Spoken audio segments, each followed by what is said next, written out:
Tide detergent powder काफी सालों से अमेरिका में मार्केट लीडर रहा है, लेकिन जैसे ही सन 2000 में वो इंडिया में एंटर हुआ वो पूरी तरह से फेल हो गया क्योंकि वो इंडियन कस्टमर्स को समझ नहीं पाया। रिसर्च करने पर पता लगा कि अमेरिका में ज्यादातर लोग वॉशिंग मशीन में कपड़े धोते हैं, तो उन्हें कोई फर्क नहीं पड़ता कि डिटर्जेंट पाउडर हाथ पे भी कोई फर्क डालता है क्या।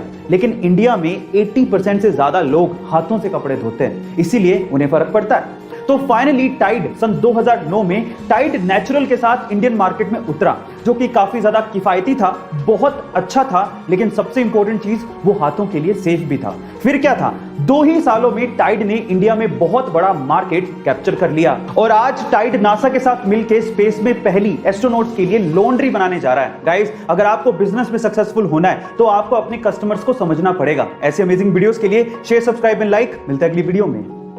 24 नवंबर 1971 को पोर्टलैंड से सिएटल जाने के लिए डीबी कूपर नाम का एक आदमी एक फ्लाइट पे चढ़ता है। जैसी फ्लाइट हवा में होती है, वो अपने पास ही खड़ी एयर होस्टेस को एक लेटर पकड़ाता है जिसमें लिखा होता है कि मेरे पास बॉम्ब है और तुम तुरंत मेरे पास आके बैठो। जैसी एयर होस्टेस कूपर के पास आके बैठती है, वो उसे बॉक्स खोल के बॉम्ब दिखाता है और कहता है कि मुझे $2 लाख प्लस 4 पैराशूट चाहिए, नहीं तो मैं सबको उड़ा दूंगा।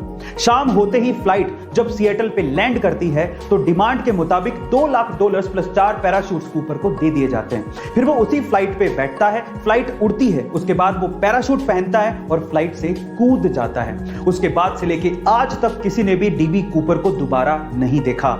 एफबीआई ने खूब सर्च करने की कोशिश की, लेकिन वो डीबी कूपर को दोबारा ढूंढ ही नहीं पाई। फाइनली 2016 में एफबीआई ये फाइल हमेशा के लिए बंद कर देती। गाइस, ये कोई फिल्मी घटना नहीं है, इसे आप गूगल पे भी सर्च कर सकते हैं। ऐसी ही मिस्टीरियस वीडियोस के लिए शेयर, सब्सक्राइब एंड लाइक। मिलते हैं अगली वीडियो में। 25 जून 2009 को the king of pop Michael Jackson की मौत हुई थी और बहुत से राज उनकी मौत के साथ ही दफन हो गए थे और उनमें से एक राज था एंटी ग्रेविटी डांस मूव का। गाइस, 1987 में माइकल जैक्सन की एल्बम रिलीज हुई थी जिसका नाम था स्मूथ क्रिमिनल और उसमें उन्होंने एंटी ग्रेविटी डांस मूव किया था जिसमें वो 45 डिग्री तक बिना किसी सहारे के झुक जाते हैं और वो भी अपने बैक को सीधा रखते हुए। जब ये एल्बम रिलीज हुई थी तो लोगों को विश्वास ही नहीं हुआ, तो फिर एमजे ने यही डांस मूव एक लाइव शो में परफॉर्म करके दिखाया तो लोगों के होश उड़ गए। गाइस, बाद में बहुत से लोगों ने इसे एक ट्रिक कहा, लेकिन आज भी वो डांस मूव किसी के बस की बात नहीं है।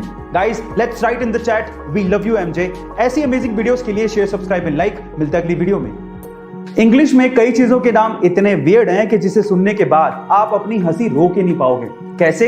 एग्जाम्पल देता हूं। जैसे कि इंग्लिश में ह्यूमंस के ग्रुप यानी कि इंसानों की टोली को मोब या क्राउड कहा जाता है, वैसे ही क्या आप जानते हैं कि उल्लुओं की टोली को क्या कहा जाता है? उल्लुओं की टोली को इंग्लिश में पार्लियामेंट कहा जाता है। इसी तरह से वाइल्ड बीस्ट की टोली को कंफ्यूजन, जिराफ की टोली को टावर, राइनोस की टोली को स्टबर्ननेस और पांडास की टोली को एम्बैरेसमेंट कहा जाता है। अब इन्हें इनाम क्यों दिए गए आप लोग चैट सेक्शन में जरूर लिखिएगा और ऐसे अमेजिंग वीडियोस के लिए शेयर, सब्सक्राइब एंड लाइक। मिलते हैं अगली वीडियो में।